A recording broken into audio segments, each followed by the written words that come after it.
Bonjour à tous et bienvenue au Forum économique breton de Saint-Malo, 4e édition pour cette FEB TV consacrée à la SNCF. Deux invités avec nous, Gaël Leroux, SNCF Gare et Connexion. Bonjour Gaël.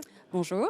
Et Frédéric Etève, SNCF Réseau. Bonjour Frédéric. Bonjour. Et avec vous, on va parler du dispositif de TMV, deux trains sur une même voie, comme les initiales le disent. Frédéric, un projet révolutionnaire et complètement novateur. Oui, alors, qu'est-ce que c'est que ce projet deux trains sur une même voie? Eh bien, là où traditionnellement on recevait un train par voie, ça c'est notre quotidien quand on est dans une gare, eh bien, à partir du 24 septembre en gare de Rennes, on pourra avoir deux trains sur la même voie et qui desservent donc deux destinations différentes. Alors, c'est révolutionnaire, c'est parce que c'est la première fois qu'on va le faire en France. C'est un dispositif qu'on teste et qu'on a essayé depuis maintenant un an et qui va être en service donc à la fin du mois. Quel est le but de cette nouvelle façon de faire ? Alors le but, c'est tout simple, c'est d'avoir plus de trains qui desservent la gare de Rennes. Donc l'objectif, c'est d'avoir 30% de trains en plus. Alors, c'était quoi l'alternative? Pour avoir 30% de trains en plus, aujourd'hui il y a 10 voies, il aurait fallu construire 3 voies supplémentaires et le site ne le permet pas. Donc c'est une manière nouvelle de pouvoir atteindre cet objectif. Alors, vous avez profité de l'opportunité dans le cadre de l'aménagement de la gare de Rennes pour choisir ce spot et parce que la gare de Rennes aussi était surchargée. Oui, alors ça fait partie en fait d'un projet de service, c'est avoir plus de trains qui desservent la gare. Et puis ça date finalement de l'arrivée de la LGV. C'était dans l'objectif global de faire profiter à tous les Bretons de la grande vitesse. Et donc de pouvoir permettre des correspondances efficaces entre les trains à grande vitesse et les autres trains du territoire. Donc c'était comment on réussit à avoir plus de trains dans la gare de Rennes. Donc on l'a dit, le 24 septembre, c'est dans vraiment quelques jours, c'est après-demain, j'ai envie de dire, c'est un vrai défi technique. Oui, alors c'est l'aboutissement d'un projet qui date de 7 ans, avec des travaux qui ont commencé il y a 3 ans, et donc comme je vous le disais, un an de test pour vérifier que tout va bien, que tout fonctionne bien, et ce sera le cas donc le 24 septembre. Alors Gaël, évidemment, qui dit modification, dit changement des habitudes, et notamment pour les voyageurs. Qu'est-ce que ça va changer concrètement, ces deux trains sur la même voie pour les voyageurs rennais et les autres qui seront en gare de Rennes? Pour nos voyageurs, en fait, ça veut surtout dire deux trains sur le même quai. Et ce qui va changer, c'est ce qu'on appelle une zone de quai. Alors, ça existe déjà dans plein d'autres pays. Ça existe en Allemagne, ça existe en Suisse. On est d'ailleurs allé voir dans ces pays pour voir comment ça se passait pour les voyageurs. Et donc, demain, très concrètement, vous allez prendre le train en gare de Rennes pour Saint-Malo. Ce sera plus voie 2, ce sera voie 2, zone TW.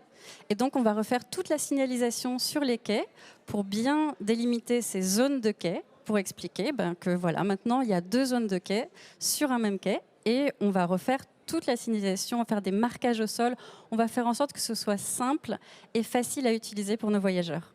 Est-ce qu'il y a une mobilisation humaine particulière à l'occasion, le 24 septembre, de cette grande première pour éviter les impairs, des gens qui se montent dans un train alors que ce n'est pas la destination qu'ils souhaitaient? Est-ce que la SNCF va mettre du monde sur place pour justement éviter? Bien sûr, on sait que quand on doit changer ses habitudes, il y a toujours un petit temps d'adaptation. Parfois, en plus, on l'a tous vécu, on arrive 2 à 3 minutes avant le départ du train.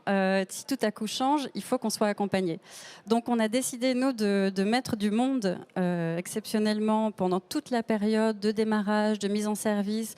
Il y aura du monde sur les quais, de toutes les équipes de la SNCF, des transporteurs, SNCF TER, SNCF TGV, et aussi de Gare et Connexion pour accompagner nos voyageurs dans cette nouvelles habitudes. Mais on n'est pas très inquiet, on est sûr que ça va venir très rapidement. Les gens sont adaptables et puis nous, on va faire en sorte que ça se passe bien.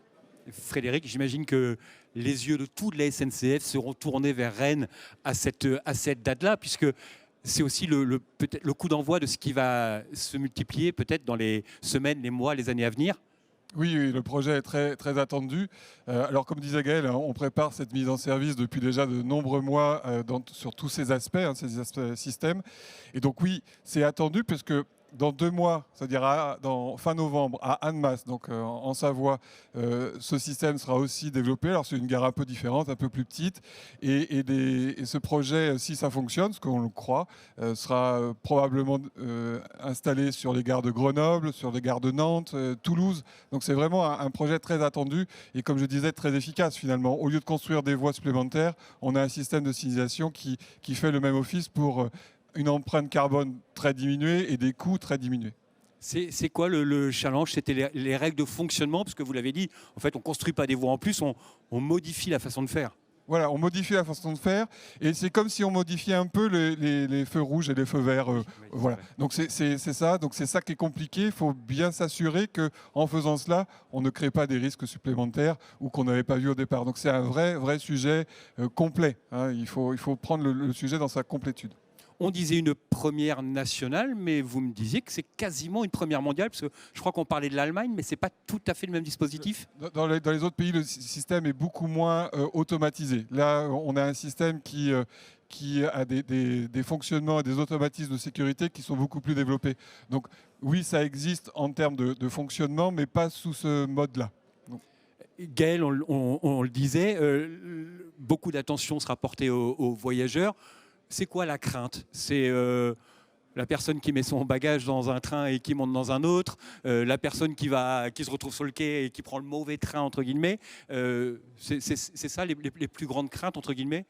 Vous savez, quand on exploite une gare comme la gare de Rennes tous les jours, qui est une des grandes gares françaises avec beaucoup de trafic TGV et TER, on est déjà confronté à tout ça. Donc au fond, on n'a pas de crainte. On est très mobilisé, Frédéric l'a dit. Toute l'entreprise est mobilisée. C'est un défi. Voilà, on le fait tous ensemble et il faut rappeler pourquoi on le fait. On le fait aussi pour que plus de monde, plus de voyageurs puissent prendre le train en gare de Rennes à destination de la Bretagne. Le président de région l'a rappelé ce matin. Il a rappelé son souhait de pouvoir desservir encore mieux la Bretagne. Mais nous, on contribue à ce souhait-là en permettant au plus grand nombre de gens, à encore plus de monde, de prendre le train en gare de Rennes. Et puis ça va dans le sens de la vie vers laquelle on va aller, c'est-à-dire prendre plus souvent le train. Ça évite de prendre la voiture, ça évite de prendre l'avion. Donc, ce qu'on peut dire aussi, c'est que c'est un projet partenarial. C'est-à-dire que le financement du projet vient de SNCF Réseau pour une part, mais aussi des partenaires que sont la région Bretagne, l'État et la ville de Rennes, la métropole rennaise. Il faut pouvoir le signaler. Merci à tous les deux pour cette FEB TV. On croise les doigts avec vous pour le 24 septembre. Je le disais, c'est vraiment après-demain. Les yeux seront tournés vers la gare de Rennes. Merci d'avoir participé à cette FEB TV. On se retrouve très vite pour un nouveau rendez-vous. Merci. Bonne journée.